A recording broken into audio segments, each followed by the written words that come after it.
Hey everyone, welcome to another episode of Occult Movie Tuesdays right here on Night Owl Video. Today I am talking about the 1981 film Scanners. This is a David Cronenberg movie.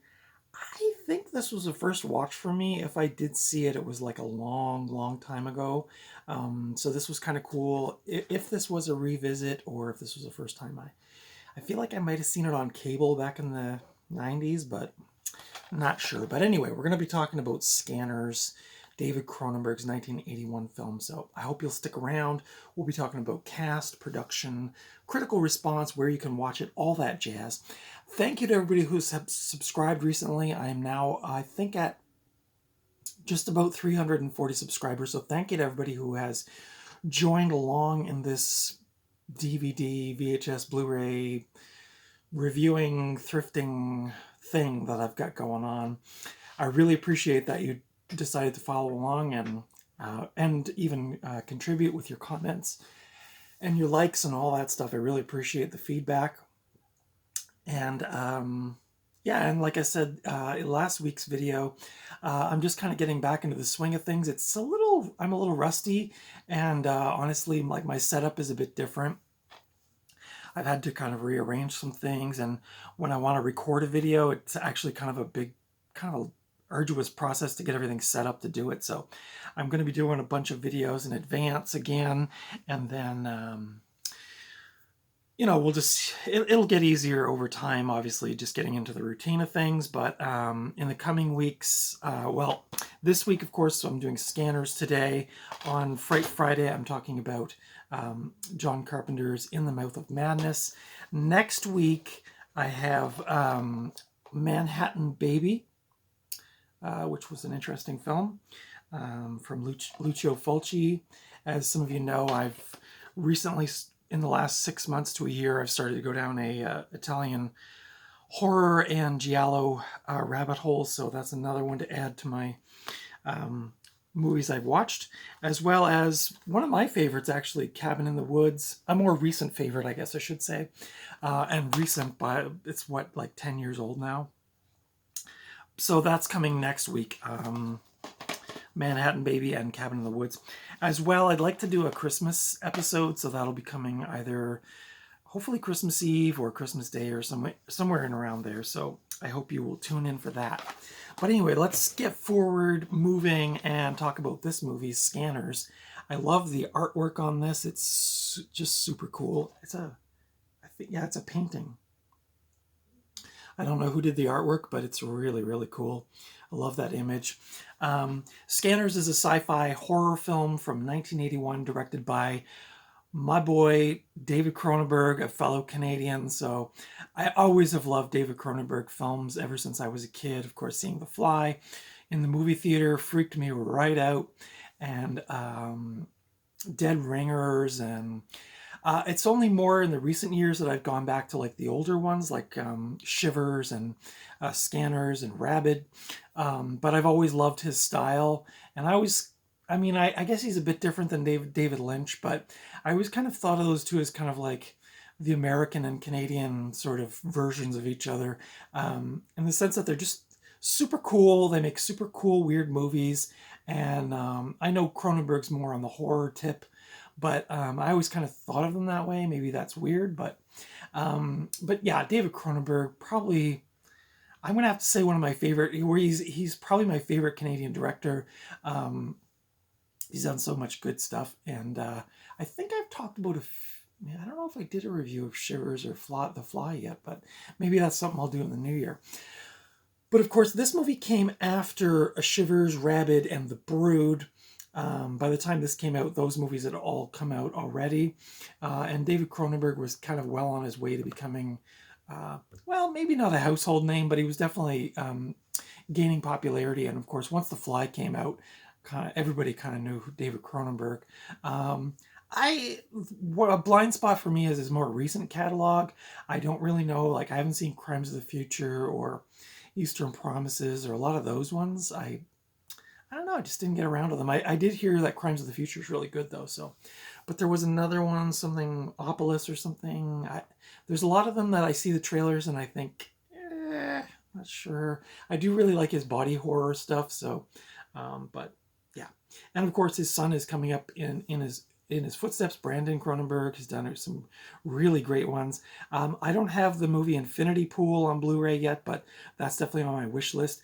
If you're looking for a cool, weird movie by a new director that's totally original and adjacent to his dad's stuff, highly recommend Infinity Pool. I think it's on Crave in Canada here. Super cool movie, super disturbing and super weird. But this film stars Stephen Lack, who was also in Dead Ringers, Jennifer O'Neill, who was in Summer of 42, another, well, a very different movie, but a lovely movie. Michael Ironside, Total Recall, Starship Troopers, among many, many dozens of other great films that he's been in. And Patrick McGoohan, who is in Braveheart, as well as The Phantom. Yeah. So the synopsis for this film is, and I really couldn't find a great synopsis for this movie. Maybe a weakness for me is writing my own synopsis, but a scientist trains a man with an advanced telepathic ability called scanning to stop a dangerous scanner, capital S, with extraordinary psychic powers from waging war against non-scanners. So this is a science fiction film with some pretty grotesque horror elements to it. I don't know if it's on the cover here. No, they don't show. This is the movie with the I would say probably the most infamous exploding head special effect of all time. This is that movie. So yeah, I'll probably talk about that in a few minutes. Scanners premiered in January of 1981 to lukewarm reviews from critics, but became one of the first films produced in Canada to successfully compete with American films at the international box office. It brought Cronenberg and his controversial style of body horror attention from mainstream film audiences for the first time, and has since been reevaluated as a cult classic, hence why it's on my Cult Movie Tuesdays today. It is particularly well known for the scene that depicts a character named Revok physically assaulting a rival scanner's head to explode. Scanners was based on David Cronenberg's scripts The Sensitives and Telepathy 2000, which he planned to pitch to Roger Corman before beginning work on The Brood, which is another one of my blind spots. I haven't seen The Brood. The film's first draft was not a script, but instead a series of ideas. The film was given 2 weeks of pre-production while the script was not written yet. According to Cronenberg, he would spend mornings prior to filming writing scenes. So this was kind of a flying by the seat of your pants kind of a production, from what I gather. And I did read that David Cronenberg said that this is one of the most difficult productions that he had done. The film was initially actually titled The Sensitives, which was a short story that David Cronenberg had been working on, but it was altered as Cronenberg felt, quote, it was too wimpy, while Scanners was, quote, very strong. The film was shot in Montreal from October 30th to the 23rd of December, 1979, on a budget of $4.1 million. And what's really crazy, and I've been having a lot of nostalgia recently, I sat down with one of my sisters and we went through old photographs from the 70s. I was living in Montreal when this movie was being shot. I mean, I was only 9 years old at the time and didn't even know that horror movies existed, aside from a Jaws poster that I saw once. But it's crazy to me to think like this was taking place. I could have just been like blocks away from where this was filmed. But Cronenberg stated that, quote, the first day was the most disastrous shooting day I've ever had, unquote, as, quote, there was nothing to shoot, unquote. And a distracted truck driver watching the film crew hit a car, killing 2 people inside. So not a good start to the filming of this movie. Cronenberg stated that, quote, Scanners had the longest post-production of any film I've ever done, unquote, due to its 9 months of editing and reshoots. So I'm gathering this movie was not a smooth production, or even post-production for that matter. This was a bit of a troublesome experience. Cronenberg later said in 2006, as I mentioned, that Scanners was his most difficult film to shoot due to its special effects and complex story. The iconic head explosion scene was the product of trial and error, eventually settling on a plaster skull and a gelatin exterior packed with latex scraps, some wax, and just bits and bobs of a lot of stringy stuff that we figured would fly through the air a little bit better, as well as leftover burgers. So if you're ever wondering why that scene was so awesome, that's why. When other explosives techniques failed to give the desired effect, special effects supervisor Gary Zeller told the crew to roll cameras and get inside their trucks with doors and windows closed. He then lay down behind the dummy and shot it in the back of the head with a shotgun. The exploding head scene was filmed 4 times, but Cronenberg accepted the first shot and did not remain to watch the 3 others, opting to instead take a nap in his Winnebago. So I guess that first shot with the shotgun was just perfect. The scene depicting the exploding head was trimmed down to allow for an R rating from the MPAA. Cronenberg originally intended for the scene to be the film's opening scene, but placed it later in the film after test screenings. So yeah, so I mean, this movie, that is probably what it's best known for. The critical response, like I said earlier, the critical response was lukewarm by the film critics at the time. This currently only holds a 68% on Rotten Tomatoes, so not one of the higher rated Cronenberg films. Not bad though. Average review, I guess. It did get like mixed reviews. Some critics praised the special effects, but criticized that's all they were basically waiting to see was the special effects. The story, some critics thought was a little slow. My thoughts on this film, exactly what the critics thought. I thought this was, and again, I have like some nostalgia because this is set in Montreal in the 70s, which is where I grew up at that time for many years. And so I kind of have this nostalgia and just seeing, and the thing I've always loved about now watching these early Cronenberg films for the first time is all of them, I think, for the most part, were shot in Montreal or in surrounding areas. So a lot of the architecture and the street scenes and stuff, to me, it takes me right back to being like a little kid. So I have this sort of fondness for Cronenberg films from that era just because it is so nostalgic for me. But as far as the film goes, I thought it was pretty slow. Like I started to kind of lose interest. Obviously, the exploding head scene I was waiting for. There's another couple scenes in there that are pretty gruesome. But for me, this is another one of those ones where it's like, I think I would put this on just for like the atmosphere. I don't know if I'm totally enveloped in the story. It's almost more like I would like Panos Cosmatos' Beyond the Black Rainbow. Like sometimes I put that movie on in the background with no volume just for the atmosphere, like when I'm drawing or listening to metal or things like that. This feels kind of like one of those movies. Like I might watch it a couple more times in my life, but I would definitely probably head more towards like The Fly or Dead Ringers or movies like that. But again, like a lot like Shivers, which gave me the same kind of vibes. It really, again, it's like that setting for me is so enthralling. Like I just, it's like I want to go back, you know. So the acting was pretty good. Michael Ironside's always a joy to watch. Like I said, the special effects when they happen are like obscenely excellent. The soundtrack was good. It's got like a very creepy atmosphere.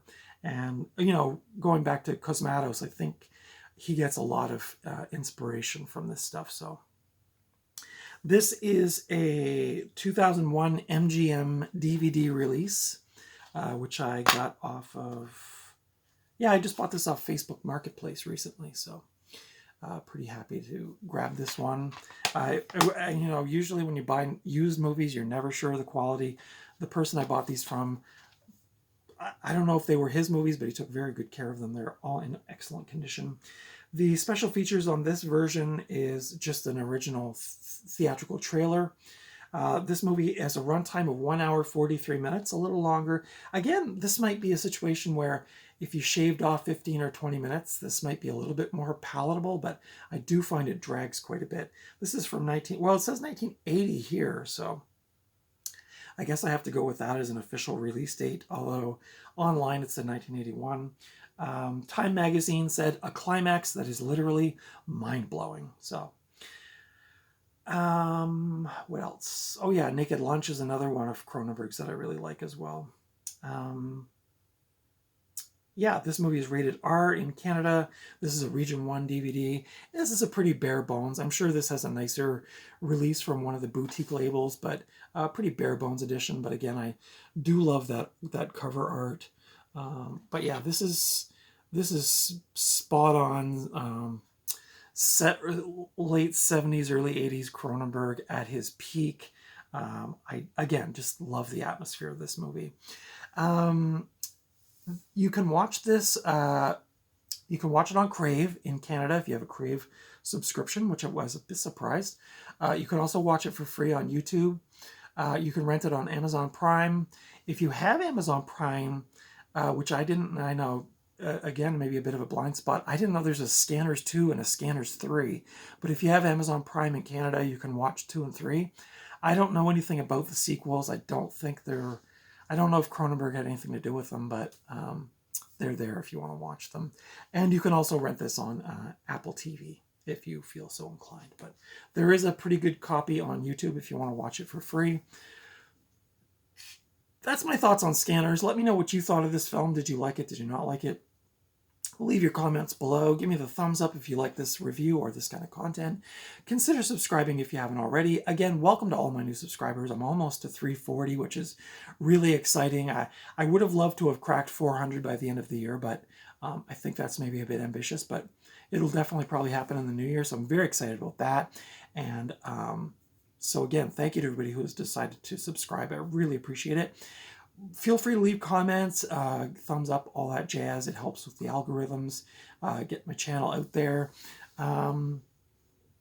Yeah, so let me know what you thought about this movie. If there's a movie you'd like me to review, you can also leave that in the comments below. I can't always promise that I can get to it because I usually try to seek these out on physical media to do a review. So if it was something I didn't have in my own library, I'd have to look for it, but yeah, you know. I don't know if you noticed, I did put some Christmas lights up. They're kind of hard to see in this lighting, but happy holidays to everybody. The holidays are coming up soon, so I hope everyone's feeling okay about that. Don't stress out over the holidays, okay, with the Christmas and the presents and the wrapping and the lights and the social gatherings and the food, and it's a bit overwhelming, so I'm learning slowly to kind of take it easy and do what I want to do. So I'd highly encourage you to kind of create your own version of the holidays and not be too stressed out because nobody needs that. But on that note, there's lots of great Christmas movies to watch. Like I said, probably closer to Christmas, I'm going to do some kind of Christmas video, either a recent Christmas thrifting haul, or maybe I'll review a classic film or something. I did recently get Christmas Carol with George C. Scott in it, which is one of my favorites, which I only discovered probably about 3 or 4 years ago, but I was really excited to find that one. So maybe I'll talk about that one. Who knows? But if you have suggestions for a special Christmas video, feel free to leave comments below. And do stay tuned this coming Friday. I'm going to be talking about John Carpenter's In the Mouth of Madness. So if that's one of your favorites, you want to tune in on Friday. I usually drop my videos, or try to drop my videos, at 9 a.m. on Tuesdays and Fridays. And I feel like I probably could do a thrifting haul video, but I'd have to go back and see what I've acquired over the last month or so, but see what we can do. Anyway, thank you so much for watching. I really appreciate it. Again, leave comments below, and next time I will see you at the video store or at the thrift store or just out and about somewhere. Hopefully I won't see you in some room with your head exploding. Hey, look, there's double me. Oh no, my head's going to explode. But take good care of yourselves. As you can tell, I'm very wound up. I haven't done these videos for several months, so it's really exciting to get back to it, but now I'll leave it there. So I'll see you in the next video. Take good care of yourselves and your family and your loved ones, and that's it. Bye.